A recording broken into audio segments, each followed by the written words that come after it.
Vamos hoje para a continuação da palavra que nós estamos trazendo, relacionado ao tema como aprender com as tempestades. Todos nós enfrentamos tempestades, todos nós atravessamos turbulências na vida. A grande questão não é apenas atravessar, mas saber como aprender com essas tempestades. Como nós podemos absorver as experiências que Deus nos condiciona a cada uma delas. Quando eu, por exemplo, analisei a experiência de uma águia quando ela está atravessando a tempestade, eu, por exemplo, gosto muito de assistir Discovery Channel, né? Aquele canal que apresenta a vida dos animais.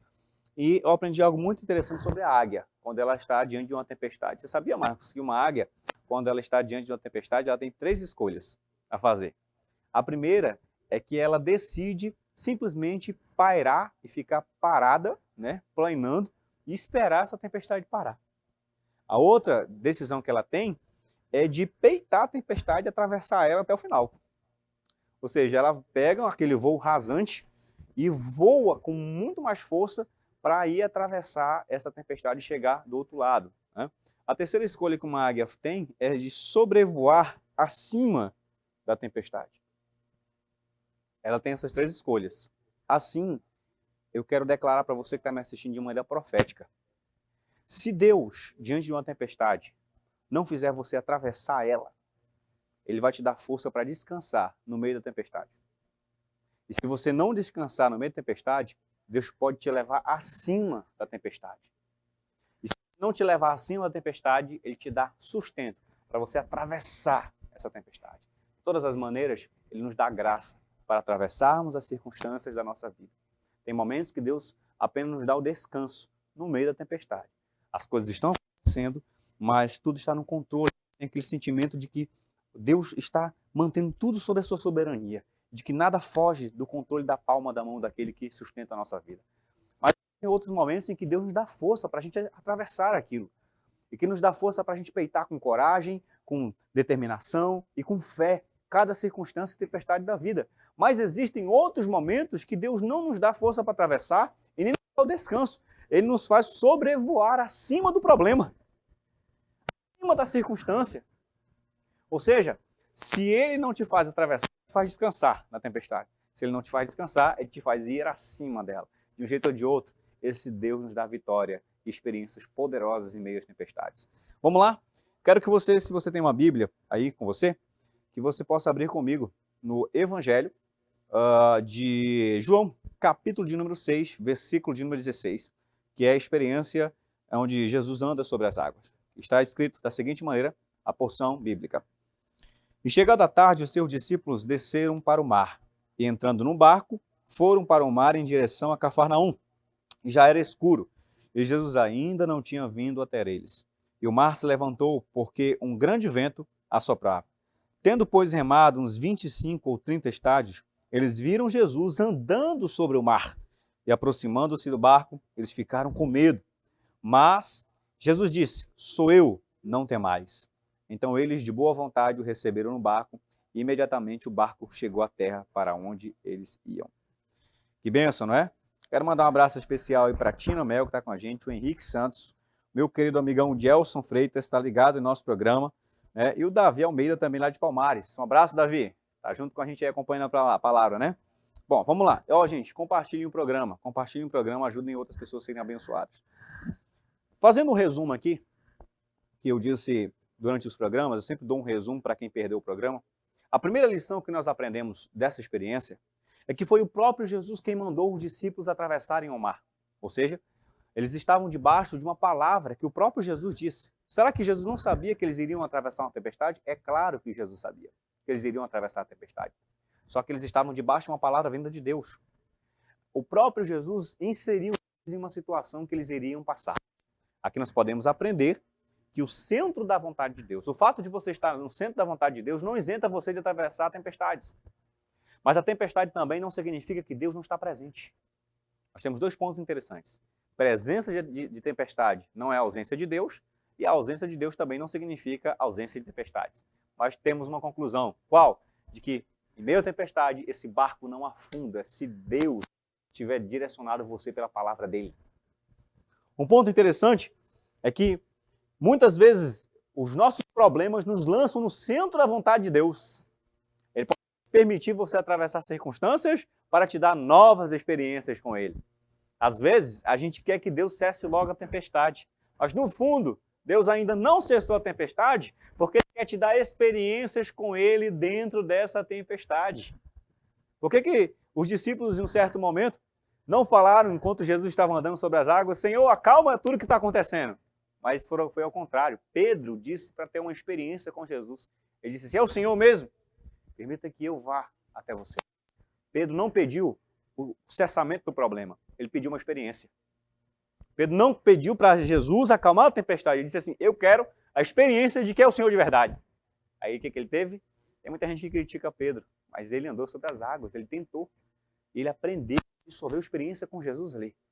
Então, lembre-se bem, se Jesus ainda não acalmou alguma tempestade que você está atravessando, é porque Ele quer te dar experiências com Ele dentro da tempestade. Então aproveita para absorver a mente de Deus nessa circunstância, para entender o porquê e o para quê, e o que Deus está querendo ensinar com você dentro desse problema, ou dessa prova, ou dessa aflição. É interessante, nós temos o discernimento e a mente de Cristo nessas circunstâncias da vida. Outra lição que nós aprendemos é que o momento ficou escuro e os discípulos pensaram que iriam ser engolidos por aquela tempestade. Todo discípulo está sujeito a enfrentar momentos escuros. Você sabe que quando falta energia, a gente não consegue ver nada na frente, nada ao redor. É isso? A gente precisa de uma luz. E os momentos escuros da vida são aqueles momentos que você parece que perde a visão do que tem pela frente. O futuro fica incerto. Você não consegue também ter visão do que está ao seu redor. Parece que você está atravessando um problema sozinho. Parece que só você está percebendo o que está atravessando. Ninguém ao seu redor consegue perceber. Você está em momento de escuridão. Estar com Cristo não isenta você de atravessar momentos escuros, porque os discípulos, o texto foi claro e disse, ficou escuro, escureceu, anoiteceu. Eles pensaram que seriam engolidos pela tempestade. Mas nós aprendemos algo interessante. No momento que eles estavam confusos, no momento em que eles pensaram que iriam morrer, Jesus aparece. E quando ele aparece, toda a sensação de atraso acaba. Toda a sensação de confusão se desfaz. A gente recebe clareza por aquilo que tem para o futuro, força para o que tem para o presente e expectativa daquilo que tem ao redor. De fato, Jesus aparece na hora certa, no momento certo, e jamais ele abandona aqueles que estão debaixo da sua palavra. Isso é muito interessante. Veja bem, que Jesus atravessa, vai em direção a eles, caminhando sobre as águas. E um detalhe importante, queridos, é que eles estavam cansados também, porque o mecanismo de velejar naquela época não tinha nenhum mecanismo tecnológico, era na base da força, do braço. Imagina eles enfrentando a tempestade, o cansaço, né? Aquele barco balançando para lá e para cá, como eles estavam, de fato, com medo, cansados. Cristo apareceu exatamente nessa hora.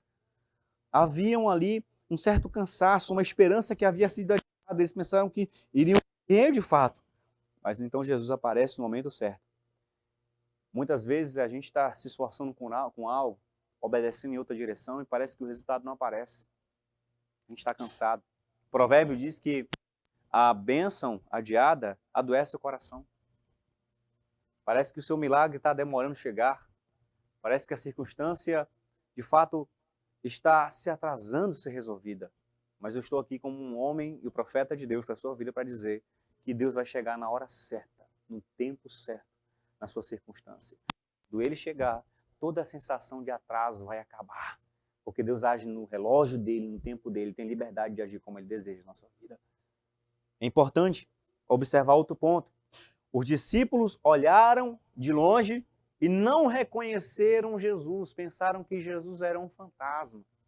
Já pensou? Quantos de nós não temos visões equivocadas de quem ele é para nós?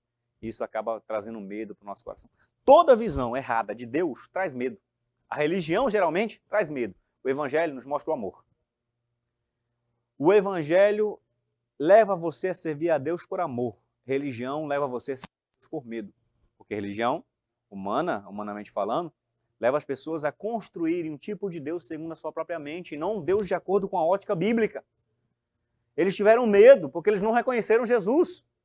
Hoje a religião apresenta um tipo de Jesus para cada gosto. Um tipo de Jesus construído segundo a vontade das próprias pessoas, um Jesus ideológico, um Jesus político. É um Jesus para cada gosto.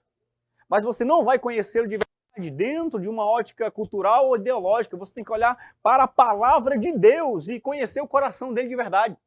Ela é quem te dá a ótica de quem ele de fato é. Ela é a palavra que mostra a mente de Deus. E Cristo é a revelação perfeita de quem o Pai é. Se você quer saber quem Deus é, olhe para Jesus. Olhe para o que ele fala, para o que ele pensa, para o que ele expressa. Jesus é a revelação perfeita de quem o Pai é. Agora veja bem. Os discípulos viram Jesus andando sobre o mar e não o reconheceram. Veio um ponto interessante. Eu estava conversando exatamente aqui com o Marcos. Que Jesus veio andando sobre as águas de forma totalmente diferente de como eles haviam pensado que Jesus iria chegar. Por quê? Como os discípulos tinham condicionado Jesus? Eles queriam colocar Jesus dentro da caixinha da mente deles. Falaram assim, a única maneira possível de Jesus vir aqui é no barco também. Não tem outra forma.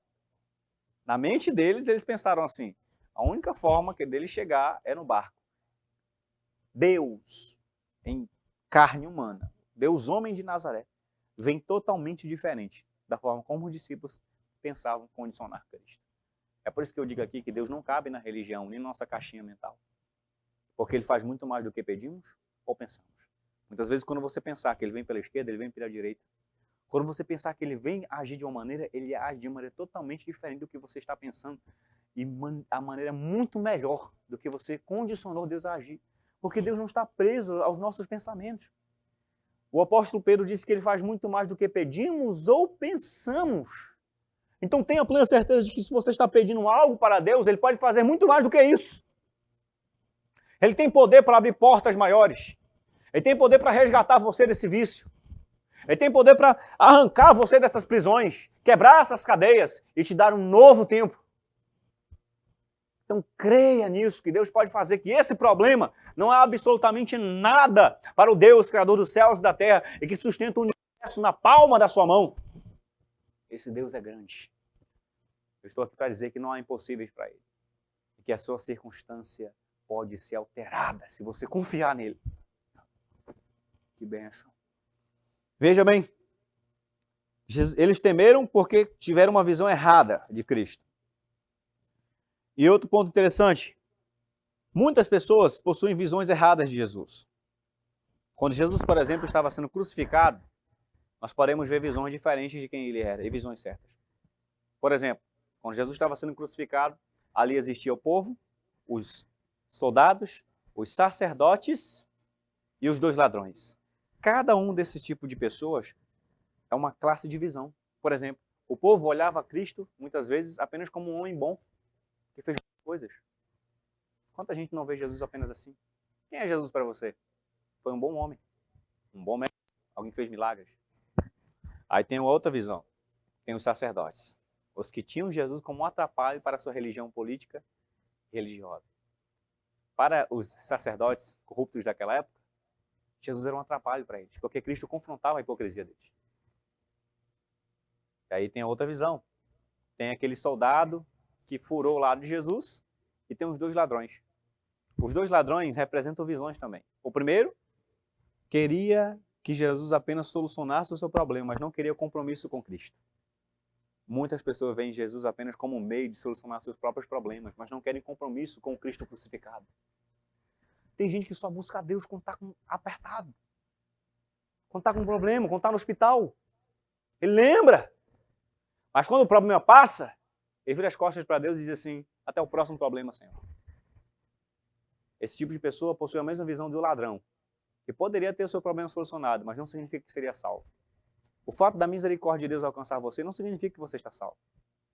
O fato de um milagre ter alcançado você, um livramento, não significa que você está salvo. Veja o povo de Israel no deserto. Para que um povo que experimentou mais milagres do que esse?